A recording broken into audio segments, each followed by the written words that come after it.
أعوذ بالله من الشيطان الرجيم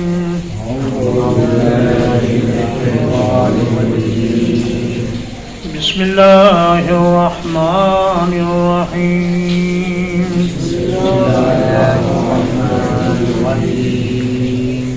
يا أيها النبي اے میرے نبی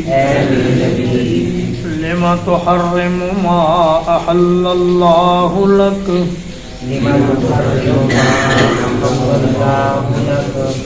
آپ کیوں حرام کرتے ہیں اس چیز کو جو اللہ نے آپ کے لیے حلال کی ہے آپ کیوں حرام کرتے ہیں اس چیز کو جو اللہ نے آپ کے لیے حلال کی ہے تبتغی مرضات ازواجک آپ اپنی بیویوں کی خوشی چاہتے ہیں آپ اپنی بیویوں کی خوشی چاہتے ہیں واللہ غفور رحیم اور اللہ تعالیٰ بہت بخشنے والا نہایت مہربان ہے اور اللہ تعالیٰ بہت بخشنے والا نہایت مہربان ہے سورۃ التحریم مدنیہ ہے اور ترتیب تلاوت کے اعتبار سے اس کا نمبر 66 ہے 66 اور ترتیب نزول کے اعتبار سے اس کا نمبر ہے 107 اس میں 12 آیات ہیں اور 2 رکوعات ہیں اس کا زمانہ نزول تقریباً 8 ہجری کے بعد کا بنتا ہے 7 اور 8 کے درمیان کا کوئی وقت یا 8 ہجری کے بعد کا اس لیے کہ اس میں سیدہ ماریہ قبطیہ کا ذکر ہے جو 7 ہجری میں اسکندریہ کے بادشاہ مقوقس نے نبی کریم صلی اللہ علیہ وسلم کے خدمت میں ہدیۃً پیش کی تھی اور آپ صلی اللہ علیہ وسلم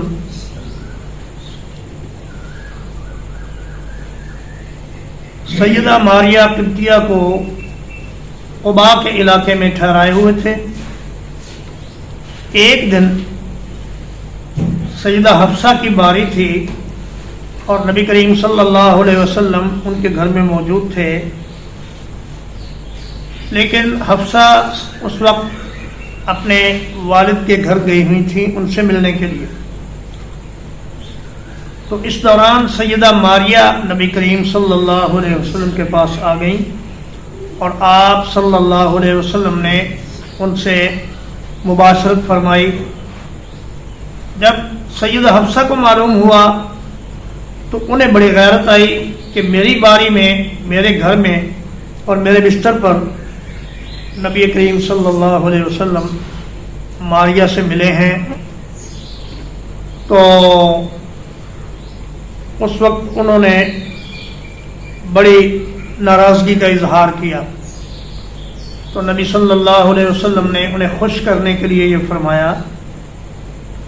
کہ دیکھو آئندہ میں ماریہ سے مباشرت نہیں کروں گا اور فرمایا یہ بات کسی کو بتانا مت لیکن انہوں نے یہ بات سیدہ عائشہ کو بتا دی یہ روایت سنن نسائی میں آئی ہے اور علامہ ابن کثیر ابن حجر اور شیخ ناصر الدین البانی نے اس روایت کی سند کو صحیح کہا ہے دوسری روایت صحیحین میں ہے صحیح بخاری میں اور صحیح مسلم میں اس میں یہ ہے کہ نبی کریم صلی اللہ علیہ وسلم اپنی زوجہ محترمہ سیدہ زینب بنت جہش کے گھر میں جب تشریف لے جاتے تو ان کے پاس کسی نے شہد بھجوایا تھا وہ آپ کو شہد کا شربت بنا کر پلاتی اور نبی کریم صلی اللہ علیہ وسلم اسی وجہ سے کچھ دیر وہاں زیادہ ٹھہر جاتے جب سیدہ عائشہ رضی اللہ تعالی عنہ کو پتہ چلا، چونکہ سیدہ عائشہ حسن و جمال میں اور حسب و نسب میں یہ سیدہ زینب کی ہم پلہ تھی، اور نبی صلی اللہ علیہ وسلم کی سیدہ زینب پھوپھی ذات بھی تھیں۔ تو سیدہ عائشہ نے سیدہ حفصہ کے ساتھ مل کر ایک پلاننگ بنائی کہ اللہ کے نبی صلی اللہ علیہ وسلم جب تشریف لائیں تو تم کہنا کہ یا رسول اللہ آپ کے منہ سے مغافیر کی بو آ رہی ہے۔ مغافیر ایک بدبودار گوند ہوتا ہے جو عرفت نامی پودے پر لگتا ہے، تو آپ صلی اللہ علیہ وسلم یہ سمجھیں گے کہ شاید شہد کی مکھی عرفت پودے پر بیٹھی ہو اور وہاں سے اس نے جو رس چوسا اس میں مغافیر کی بو بھی شامل ہو، تو اس لیے آپ صلی اللہ علیہ وسلم چونکہ بو کو سخت ناپسند فرماتے تھے اور گھر میں داخل ہوتے ہوئے سب سے پہلا کام یہ کرتے تھے کہ مسواک کرتے تھے۔ تو جب اب ہم یہ بات کہیں گی تو اللہ کے نبی صلی اللہ علیہ وسلم اپنے آپ پر شہد کو حرام کر لیں گے یا اس سے رک جائیں گے۔ بعض روایات میں ہے کہ سیدہ سودا بنت زمعہ بھی اس پروگرام میں شریک تھیں، تو ان تینوں نے یہ مشورہ کیا کہ جب ہم میں سے کسی کے پاس بھی اللہ کے رسول آئیں تو ہم یہی بات کہیں گی۔ چنانچہ سودا کے گھر گئے تو انہوں نے بھی یہی کہا، حفصہ کے گھر گئے تو انہوں نے بھی یہی کہا، عائشہ کے گھر گئے تو انہوں نے بھی یہی کہا۔ تو اللہ کے رسول صلی اللہ علیہ وسلم نے فرمایا میں نے مغافیر تو نہیں کھایا، میں نے تو زینب کے گھر سے شہد پیا ہے اور وہ میں پیتا ہوں۔ تو کہا کہ یا رسول اللہ آپ کے منہ سے کچھ مغافیر جیسی بو آ رہی ہے، تو آپ صلی اللہ علیہ وسلم نے شہد کو اپنے اوپر حرام کر لیا اور فرمایا کہ آج کے بعد میں شہد نہیں پیوں گا۔ تو اللہ پاک نے اس پر نبی صلی اللہ علیہ وسلم کو تنبیہ فرمائی اور فرمایا یا ایھا النبی، اے نبی، لما تحرم ما احل اللہ لک، آپ اس چیز کو اپنے اوپر حرام کیوں کرتے ہیں جو اللہ نے آپ پر حلال کر رکھی ہے۔ اس سے ایک تو یہ معلوم ہوا کہ تحلیل و تحریم یہ سراسر اللہ تبارک و تعالیٰ کے ہاتھ میں ہے، اور اللہ کی اجازت کے بغیر یا اللہ کے حکم کے بغیر نبی کو بھی یہ اختیار نہیں کہ وہ کسی حلال چیز کو حرام کر دیں۔ اور اس سے یہ بھی معلوم ہوا کہ نبی کریم صلی اللہ علیہ وسلم نے جو کچھ فرمایا ہے یا کر کے دکھایا ہے اس میں انہیں اللہ کی مکمل تائید اور رضامندی حاصل ہے، کیونکہ نبی صلی اللہ علیہ وسلم نے جب اپنی طرف سے اجتہاد فرمایا اور وہ اجتہاد درست نہ تھا تو اللہ پاک نے فوراً وحی کے ذریعے نبی کریم صلی اللہ علیہ وسلم کی اصلاح فرما دی اور فرمایا کہ اللہ کی حلال کی ہوئی چیز کو آپ حرام نہ کریں، تبتغی مرضات ازواجک، آپ اپنی بیویوں کی خوشی کے لیے ایک حلال چیز کو حرام کر رہے ہیں۔ تو معلوم ہوا کہ بیویوں کی خوشی اور بیویوں سے حسن سلوک یہ اچھی بات ہے، لیکن اگر یہ اس حد تک پہنچ جائے کہ اللہ کی حلال کی ہوئی چیزوں کو حرام کرنا پڑے یا اللہ کے احکام میں کوئی کوتاہی ہونے لگے تو پھر بیوی سے ایسی محبت جائز نہیں ہے۔ واللہ غفور الرحیم۔ اس تنبیہ کے ساتھ ہی اللہ پاک نے مغفرت اور رحمت کا بھی وعدہ فرما لیا اور فرمایا کہ اے میرے نبی، ہم نے آپ کو معاف بھی کر دیا اور آپ پر رحمت بھی نازل فرما دی، لیکن یہ جو آپ نے کام کیا ہے اس سے آپ کو رجوع کرنا چاہیے۔ تو نبی کریم صلی اللہ علیہ وسلم نے پھر اپنی قسم کا کفارہ دیا اور دوبارہ شہد پینا شروع کر دیا۔ اس لیے کہ اگر آپ شہد کو نہ پیتے تو پھر امت بھی نہ پیتی، اور امت بھی شہد کو اپنے لیے حرام سمجھتی، اس لیے اللہ نے فوراً اصلاح فرمائی۔ نبی کریم صلی اللہ علیہ وسلم فرماتے ہیں، اللہ کی قسم، میں جب کوئی قسم اٹھاتا ہوں اور پھر دیکھتا ہوں کہ کوئی دوسرا کام اس کام سے زیادہ اچھا ہے تو میں قسم کا کفارہ دے دیتا ہوں اور اس اچھے کام کو اختیار کر لیتا ہوں اور اپنی قسم کو میں توڑ دیتا ہوں کفارہ دے کر۔ قد فرض اللہ لکم تحلۃ ایمانکم،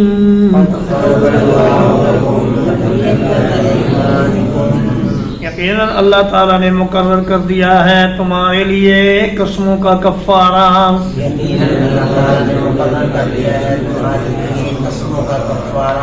واللہ مولاکم، اور اللہ تعالیٰ آپ کا دوست ہے۔ وَهُوَ الْعَلِيمُ الْحَكِيمُ، اور وہ سب کچھ جاننے والا نہایت حکمت والا ہے۔ فرمایا اللہ پاک نے قسم کا کفارہ مقرر کر دیا ہے۔ اگر کوئی آدمی قسم کھا بیٹھے، مثلا ایک آدمی قسم کھا لے کہ میں آج کے بعد دودھ نہیں پیوں گا، یا یہ قسم کھا لے کہ میں شراب پی لوں گا، تو فوری طور پر اس قسم کا کفارہ دے کر اپنی اس قسم کو توڑ دینا چاہیے۔ تو فرمایا کہ اللہ پاک نے قسموں سے نکلنے کا طریقہ تمہارے لیے بنا دیا ہے، اس لیے کوئی قسم اگر کھا بیٹھو تو اس کو اس میں سے نکلنے کے لیے کفارہ ادا کرو، اور جو جائز اور بہتر کام ہے وہ کرو، اور اپنی قسم پر عمل نہ کرو۔ وَإِذْ أَسَرَّ النَّبِيُّ إِلَىٰ بَعْضِ أَزْوَاجِهِ حَدِيثًا،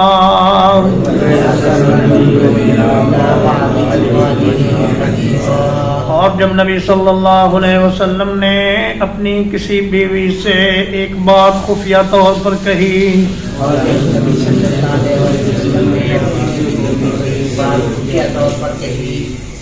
فَلَمَّا نَبَّأَتْ بِهِ، چنانچہ جب اس نے وہ خبر آگے بتا دی، وَأَظْهَرَهُ اللَّهُ عَلَيْهِ، اور اللہ تعالیٰ نے اپنے نبی پر وہ بات ظاہر فرما دی۔ عرف بعضه وأعرض عن بعض، تو نبی صلی اللہ علیہ وسلم نے اس کا بعض حصہ جتلایا اور بعض سے گریز کیا۔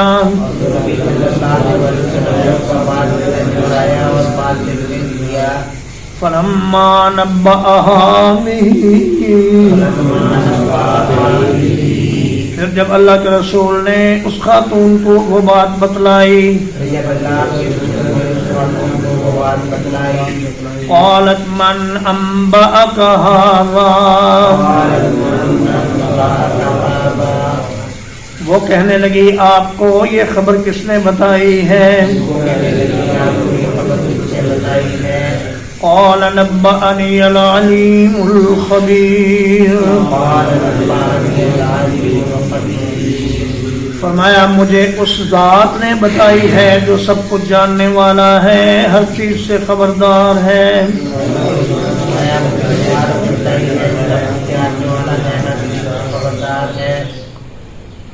فرمایا کہ نبی صلی اللہ علیہ وسلم نے اپنی ایک بیوی سے یہ فرمایا کہ یہ جو میں نے شہد کو اور ماریا کو اپنے اوپر حرام کیا ہے تو یہ بات کسی کو بتانا نہیں۔ چونکہ دونوں روایات صحیح ہیں اس لیے مفسرین فرماتے ہیں کہ ایک آیت کی شان نزول میں ایک سے زیادہ واقعات بھی ہو سکتے ہیں، تو ممکن ہے شہد والا واقعہ بھی درست ہے اور سجدہ ماریہ والا واقعہ بھی درست ہے، اور دونوں واقعے آپ صلی اللہ علیہ وسلم کی اس قسم کا سبب بنے ہوں۔ تو آپ نے فرمایا آگے کسی کو نہیں بتانا، مگر سیدہ حفصہ نے سیدہ عائشہ کو یہ بات بتا دی، اور اللہ کے نبی صلی اللہ علیہ وسلم کو اللہ نے بتلا دیا کہ دیکھیں جی آپ کی ایک زوجہ نے یہ بات دوسری زوجہ کو بتلائی ہے۔ تو نبی صلی اللہ علیہ وسلم نے اپنی اس بیوی سے شکوہ کیا کہ آپ نے یہ بات آگے نہیں بتلانی تھی مگر آپ نے بتلا دی، پوری بات آپ نے نہیں کی، بس تھوڑی سی بات کر کے اشارہ کیا۔ تو اس سے نبی صلی اللہ علیہ وسلم کے اعلیٰ اخلاق اور آپ کے تحمل اور آپ کی بردباری کا ثبوت ملتا ہے کہ آپ نے بیوی پر ناراض ہوتے وقت بھی تھوڑی سی بات ذکر کی، ساری بات ذکر نہیں کی۔ تو جب آپ نے بتلایا تو سیدہ حفصہ نے یہ سمجھا کہ شاید سیدہ عائشہ نے یہ بات اللہ کے نبی کو بتلائی ہے۔ قالت من انبا کا ھذا، اللہ کے رسول یہ بات آپ کو کس نے بتلائی ہے؟ قال نبأنی العلیم الخبیر، فرمایا کہ مجھے اس ذات باری تعالی نے بتائی ہے جو ہر چیز کو جانتا ہے اور ہر چیز کی خبر رکھتا ہے۔ ان تتوبا الی اللہ، اگر تم دونوں اللہ کی طرف رجوع کرو، فقد صغت قلوبکما، تو یقیناً تم دونوں کے دل مائل ہو چکے ہیں۔ وَإِن تَظَاهَرَا عَلَيْهِ، اور اگر تم ایک دوسرے کی مدد کرو میرے پیغمبر کے خلاف، فَإِنَّ اللَّهَ هُوَ مَوْلَاهُ، تو یقیناً اللہ تبارک و تعالی اس کا دوست ہے۔ وجبریل وصالح المؤمنین، اور جبریل اور نیک مومن بھی اس کے مددگار ہیں۔ والملائکۃ بعد ذلک ظہیر، اور اس کے بعد سارے فرشتے بھی میرے نبی کے مددگار ہیں۔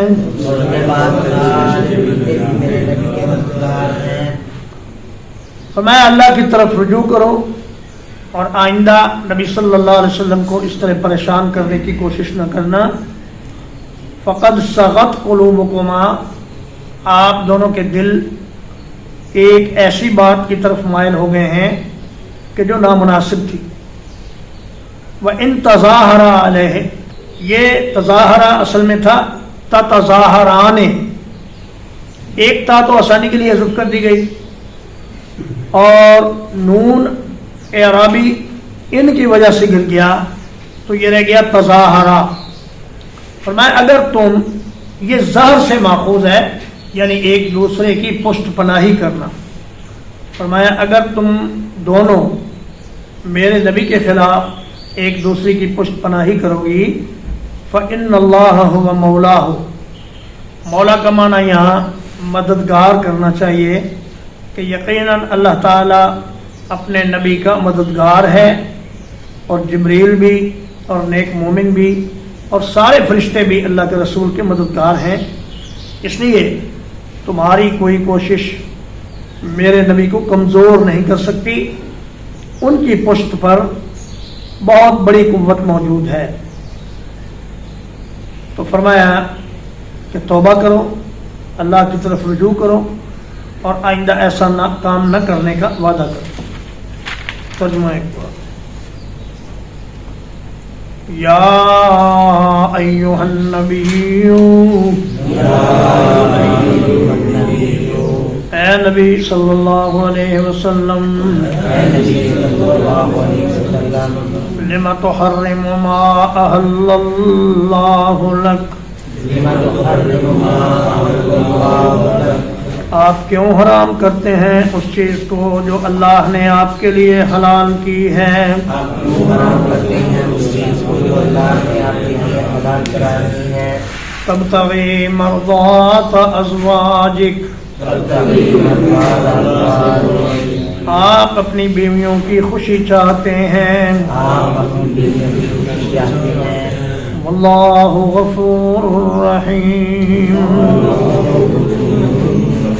اور اللہ تعالیٰ بہت بخشنے والا نہایت مہربان ہے اور اللہ تعالیٰ بہت بخشنے والا نہایت مہربان ہے قد فرض اللہ لکم تحلۃ ایمانکم فرض اللہ لکم تحلۃ ایمانکم یقینا اللہ تعالیٰ نے تمہارے لیے قسموں کے کفارے کا طریقہ مقرر کر دیا ہے یقیناً اللہ تعالیٰ نے تمہارے لیے قسموں سے کفارے کا طریقہ مقرر کر دیا ہے واللہ مولاکم واللہ مولاکم اور اللہ تعالیٰ تمہارا دوست ہے اللہ تعالیٰ تمہارا دوست ہے وہو العلیم الحکیم وهو العلیم الحکیم اور وہ سب کچھ جاننے والا نہایت حکمت والا ہے اور وہ سب کچھ جاننے والا نہایت حکمت والا ہے وَإِذْ أَسَرَّ النَّبِيُّ إِلَىٰ بَعْضِ أَزْوَاجِهِ حَدِيثًا وَإِذْ أَسَرَّ النَّبِيُّ إِلَىٰ بَعْضِ أَزْوَاجِهِ حَدِيثًا اور جب نبی صلی اللہ علیہ وسلم نے اپنی کسی بیوی کو ایک بات خفیہ طور پر کہی اور جب نبی صلی اللہ علیہ وسلم نے اپنی کسی بیوی کو ایک بات خفیہ طور پر کہی فلما نبأت به وأظهره الله عليه فلما نبأت به وأظهره الله عليه پھر جب اس زوجہ نے وہ بات آگے بتا دی اور اللہ نے وہ بات اپنے نبی پر ظاہر کر دی جب زوجہ نے آگے بات بتا دی اور اللہ نے وہ بات عرف بعضه وأعرض عن بعض تو آپ نے بعض حصہ بات کا جتلایا اور بعض حصے سے گریز کیا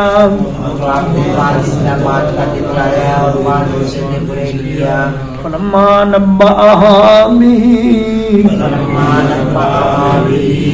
پھر جب نبی صلی اللہ علیہ وسلم نے اس بات کے ساتھ اس خاتون کو خبر دی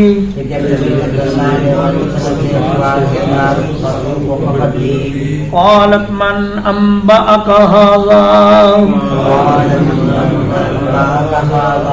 کہنے لگی کس نے آپ کو یہ خبر دی ہے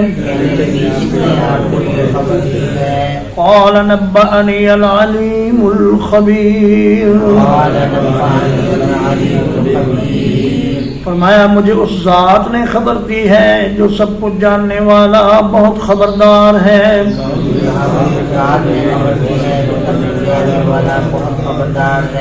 ان تتوبا الی اللہ اگر تم دونوں اللہ کی طرف رجوع کرو فقد صغت قلوبکما تو یقیناً تم دونوں کے دل مائل ہو چکے ہیں وَإِن تَظَاهَرَ عَلَيْهِ اور اگر تم اس کے خلاف ایک دوسرے کی مدد کرو گی فَإِنَّ اللَّهَ هُوَ مَوْلَاهُ تو یقیناً اللہ تعالیٰ اس کا مددگار ہے وجبریل وصالح المؤمنین اور جبریل بھی اور نیک مومن بھی والملائکۃ بعد ذلک ظہیر اور اس کے بعد تمام فرشتے بھی اس کے مددگار ہیں وصلی اللہ علی نبینا محمد وآلہ وصحبہ اجمعین.